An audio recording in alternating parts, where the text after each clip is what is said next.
Shalom, shalom a todos, que a paz salvífica do nosso Salvador, o Messias de Nazaré, Yahushua, esteja contigo e comigo.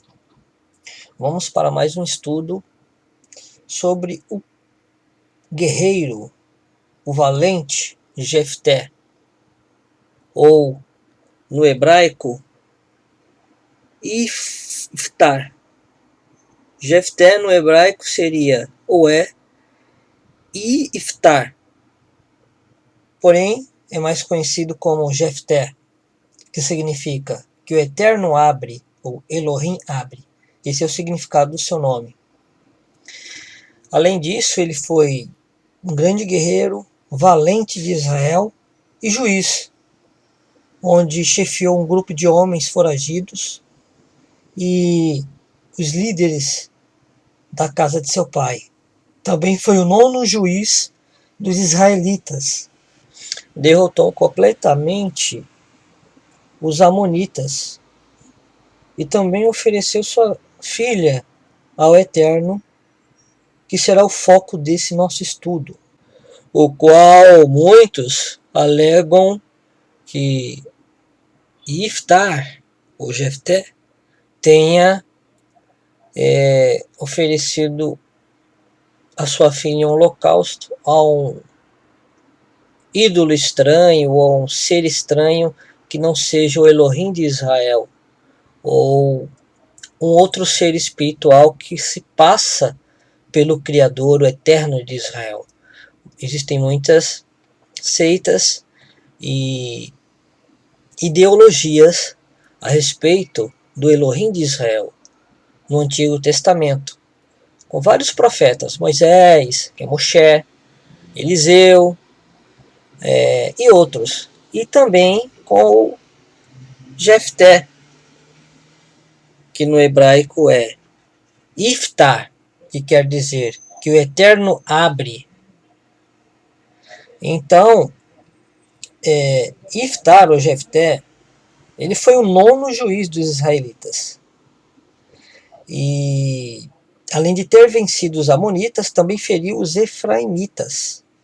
Julgou a Israel por 6 anos e foi um dos grandes exemplos de fé no Eterno, no Criador, conforme Hebreus capítulo 11, versículo 32, onde está escrito, o apóstolo Paulo que fala dele, dizendo, que mais direi?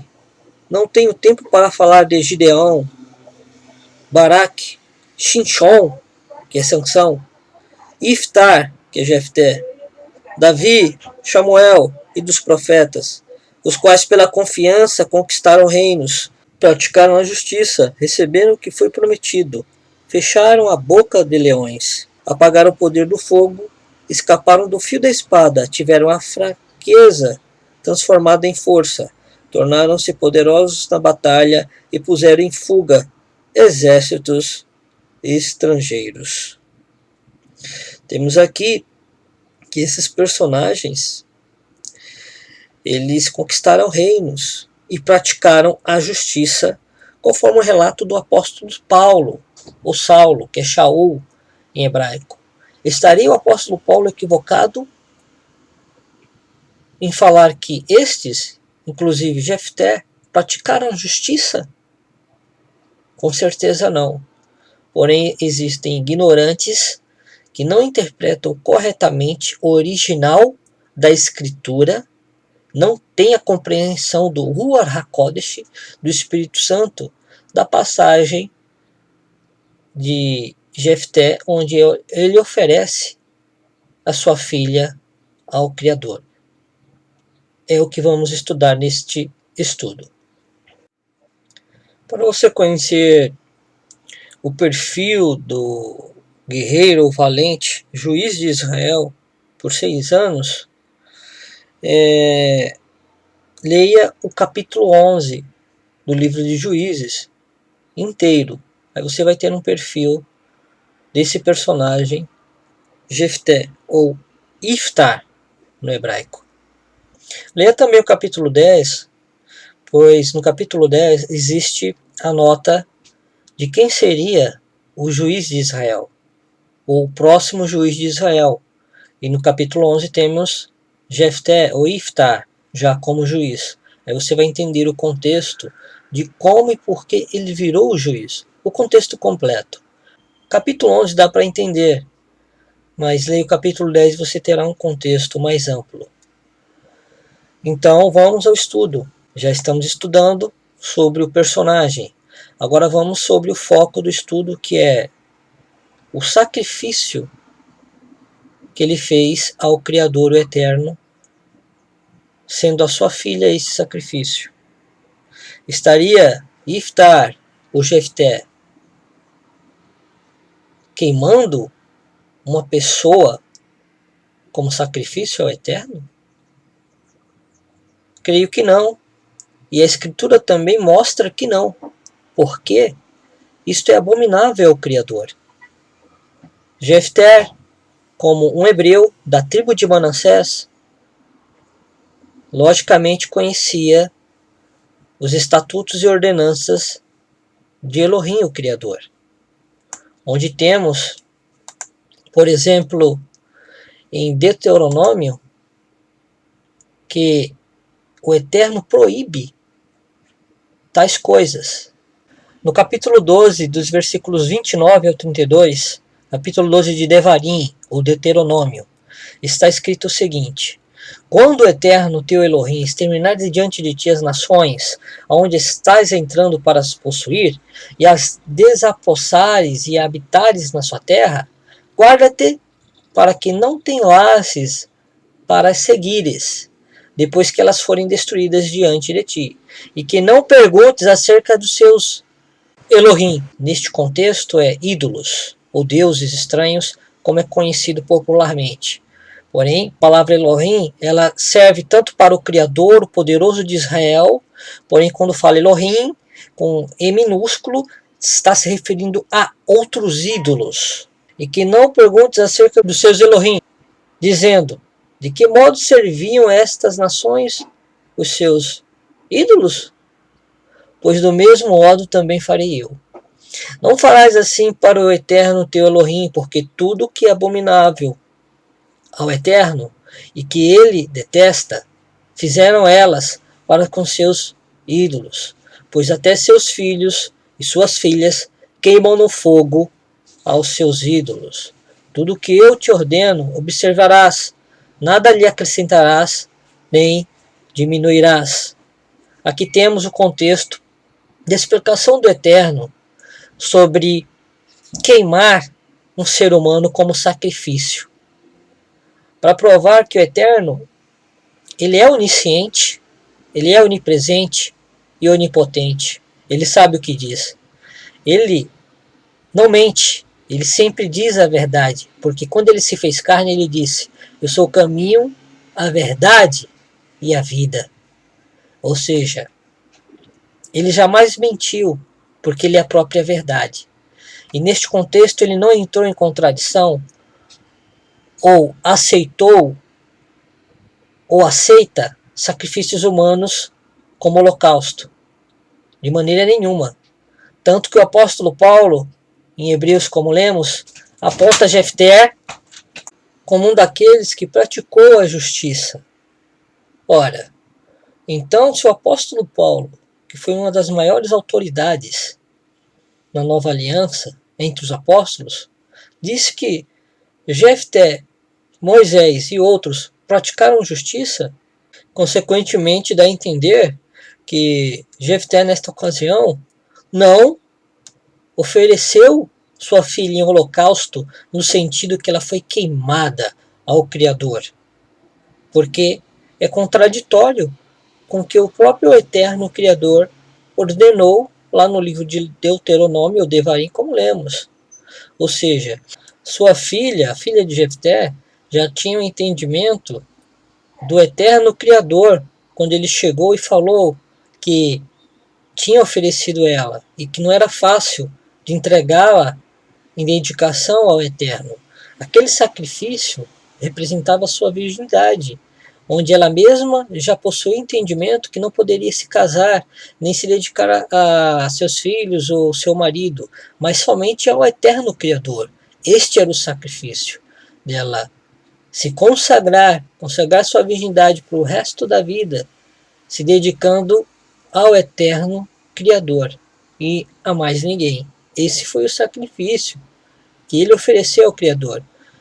Logicamente que Jefté, quando disse que o primeiro que saísse de sua casa ofereceria ao Eterno, o Criador, em dedicação a ele se referiu a uma pessoa, não foi um animal, porque ele não teria animais dentro de sua casa para que quando ele chegasse, saísse e ele oferecesse ao Criador, mas pessoas.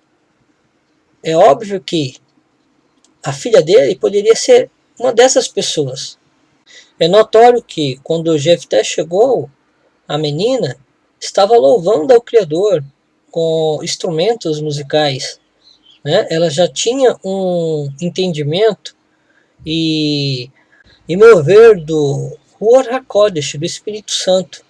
Tanto que quando seu pai falou o que tinha feito e oferecido ao Criador, ela logo entendeu e falou de sua virgindade, porque era realmente do que se tratava.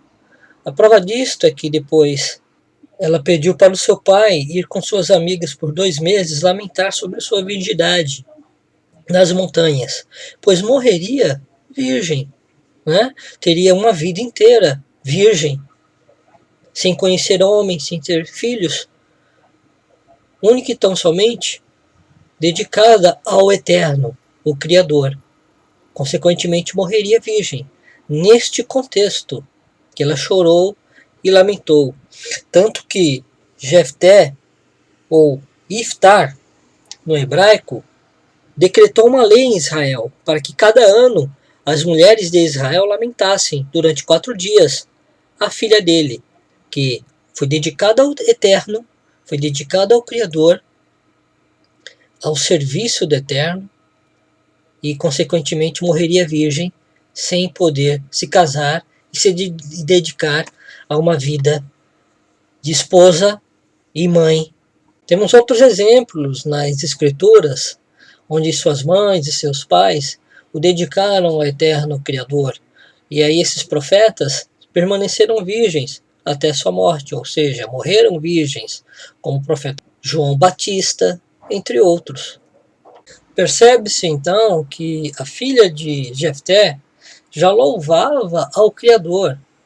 Espiritualmente, ela já entoava cânticos ou sacrifícios de louvor ao Eterno, que também pode ser considerado como uma oferta de elevação, pois existem escrituras que falam que os louvores podem chegar ao Eterno, às suas narinas, como incenso agradável ou perfume cheiroso. E o apóstolo Paulo tem confirmado da justificação de Jefté em Hebreus, como lemos. Consequentemente, a filha de Jefté também representa profeticamente a igreja. No original em hebraico é Kehilá, que significa congregação, o povo reunido no nome do Messias, do Mashiach, pois ele disse, onde estiverem 2 ou 3 reunidos em meu nome, ali eu estarei. E como que deve ser essa noiva, esse grupo lavado e remido no sangue do Cordeiro? Sem mácula, virgem, como uma virgem, sem mácula, sem mancha. Eis aí a filha de Jefté representando aquela que é dedicada ao Eterno. Por isto, foi costume das mulheres de Israel subirem à casa de Iftar, ou Jefté, uma vez por ano, para lamentar sobre a filha dele. E aí existem escrituras que falam que esses lamentos também são como cânticos, ofertas de elevação, né? Porém, de uma forma humana, e era como lamentação, devido ao voto feito ao Criador e a impossibilidade da menina poder se casar. Por isto, cânticos de lamento, ou elevação de lamento. Para concluir este estudo, vamos resumir rapidamente o que vimos, que foi Jefté ou Iftar, o valente guerreiro e juiz de Israel, onde o seu domínio foi por 6 anos como juiz. Ele, sendo filho de uma prostituta, foi também rejeitado pelos seus irmãos por parte de pai. Porém, o Eterno o honrou, pois ele tinha uma família dedicada ao Criador. E vimos sua filha, que antes que ela seja ou tivesse sido oferecida em total dedicação ou oferta ao Criador, ela já louvava e entoava cânticos de louvores ao Elohim de Israel. Consequentemente, depois dela ter sido entregue mesmo como oferta dedicada ao Eterno, ou de elevação, como está escrito, onde muitos entendem de forma que tenha sido um sacrifício, uma oferta queimada, porém o Eterno proíbe isso na sua Santa Escritura. Aí temos então que não foi uma oferta de sacrifício queimada, mas de elevação no sentido que a sua vida ela foi de uma forma queimada espiritualmente, no contexto humano. Ela não pôde se casar, ela guardou sua virgindade, não pôde ser mãe ou esposa. Consequentemente, ela teve a sua virgindade durante toda a sua vida em dedicação ao Eterno, louvando ao Eterno. E também não foi só ela que louvou, mas também as filhas de Israel subiam de ano em ano e cantavam cânticos de lamento por 4 dias, em consideração à filha de Iftar, ou Jefté, como é mais conhecido. É sabido também que no templo, ou no tabernáculo de Israel, existiam mulheres que eram dedicadas ao serviço do Eterno, do Elohim de Israel. Existiam mulheres que dedicavam suas vidas ao serviço do tabernáculo e da Torá.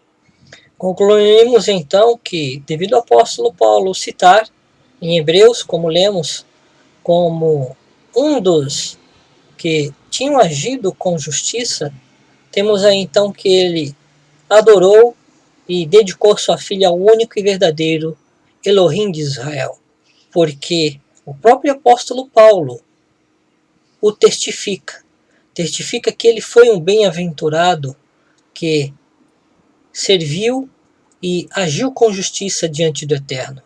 Se fosse um outro ser, um outro ídolo, que não é aquele que proibiu o sacrifício de humanos, o apóstolo Paulo com certeza, cheio do Espírito Santo, teria dito.